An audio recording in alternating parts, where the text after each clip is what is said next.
Je me souviens encore de mes profondes et longues crises, enfermées, emmurées dans mes propres tranchements. Mes investissements très nombreux dans mon judaïsme me menaient beaucoup à l'épuisement.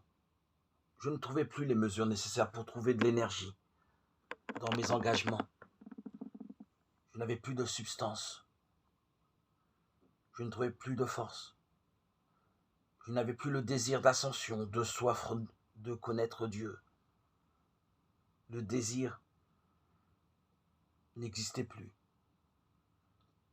Je ne trouvais plus la recette magique pour me régénérer. Les lois n'assouplissaient pas mon existence, mais l'atrophiaient. Je perdais souvent pied. Le revers de la médaille est que je lisais secrètement l'Évangile, car j'étais intuitivement persuadé que cela allait être la solution, la porte de sortie de mes échecs répétés. Cette dépression, répétée depuis mon adolescence, me poussait à chercher une autre issue, choisir d'autres chemins. J'avais l'élu de mon cœur, Jésus, depuis très jeune. Je cherchais toujours de manière pratiquement désespérée la délivrance, la libération. Dans mon cœur, profondément, je me posais la question, allait-il, ce Jésus, être la porte qui allait m'ouvrir à de nouveaux horizons? Je ne savais pas encore et je continuais. Malgré mon éducation juive, je continuais à croire que Jésus était lui, le Messie. J'avais conscience, pour avoir assisté pendant ma période de lycée à une assemblée évangélique, j'avais cette conscience forte lorsque j'ai vécu ces moments avec eux, que Jésus était la vérité. J'observais encore en mémoire, pendant longtemps, de longues périodes, la joie profonde qui animait ces gens, intense et non superficielle. Ces croyants en Christ, allait-il être la clé de ma libération? Jésus-Christ allait-il être ma délivrance? Le Sauveur, le Roi Messie, qui allait devenir pour moi mon Sauveur, le Sauveur de mon existence, qui était bouché et atrophié. Je me posais continuellement pendant plus de nombreuses décennies cette question. La spirale de mon mal de vivre dans laquelle je passais mes journées me conduisait souvent de dépression en dépression, toujours de plus en plus profonde. Crise après crise, hospitalisation après hospitalisation.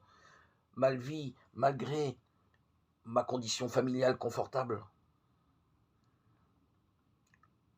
j'étais toujours noyé, étourdi dans les eaux sales qui étaient contaminées par les angoisses, les inquiétudes. Ces angoisses régulées entretenaient tout mon intellect, mon esprit. Les conséquences étaient désastreuses pour mon équilibre. Les échanges relationnels étaient si limités. J'étais aux yeux du monde libre, installé confortablement, aux yeux au regard des autres, ayant une existence plutôt présentable. Mais dans ma tête, j'étais en crise permanente. J'étais enfermé dans une prison qui n'était rien d'autre que mon propre mental. Le pire est que je m'agrippais à ces barreaux en sachant bien qu'ils étaient la cause de tout mon malheur intérieur. Tel un oiseau dans sa cage qui se contente de cette pauvre liberté offerte, faute de mieux. La pression était intense, mon arrogance à vouloir survivre, sortir de la noyade, se résumait à lire toujours de manière intellectuelle la parole, en souhaitant secrètement que ce Dieu d'amour viendrait à mon secours. Et alors que mes craintes allaient en s'amplifiant, le vainqueur de ce monde vient, alors que je m'y attendais le moins, à mon secours, de manière tout à fait inattendue.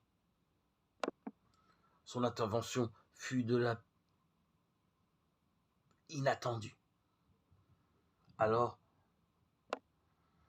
que j'avais perdu tout de même espoir, de manière surprenante, il me conduit sur les bords du lac de ma ville, lieu même où je fus baptisé quelques mois plus tard. Il me permet de rencontrer les membres de l'Assemblée de Montréal,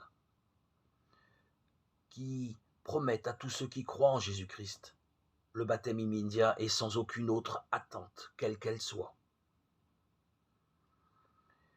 La foi suffit pour être baptisé immédiatement, et la nécessité d'une longue attente de 1 à 2 ans avant d'être baptisé n'est pas nécessaire.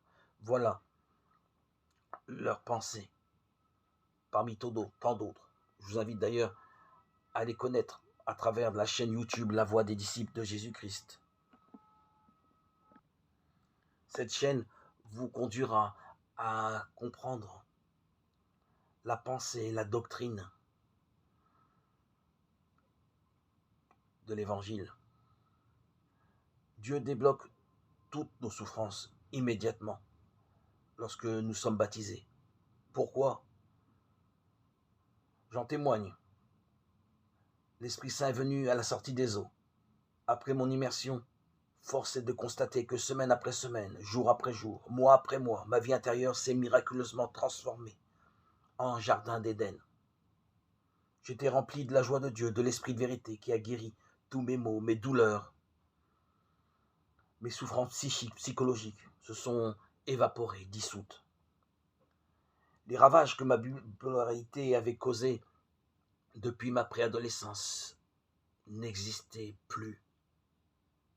Par miracle, Jésus, oui Jésus, m'avait guéri par le baptême. Voilà mon assurance et mon témoignage sur la puissance du baptême.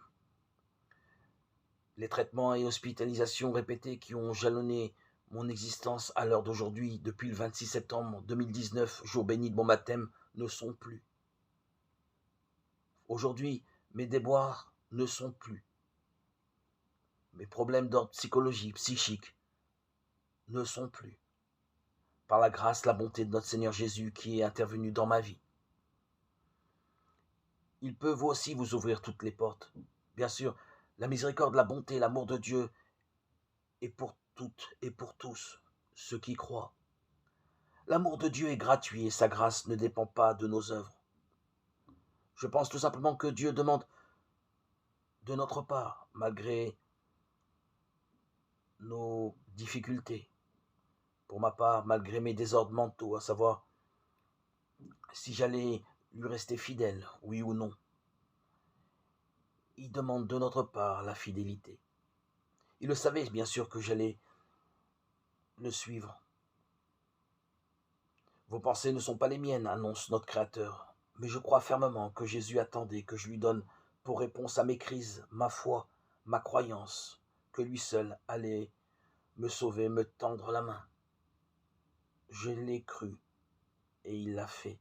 Ma vision aujourd'hui de la volonté de Dieu pour chacun de nous est de répondre à ses attentes par notre acharnement, notre entêtement à le suivre. Jésus est fidèle.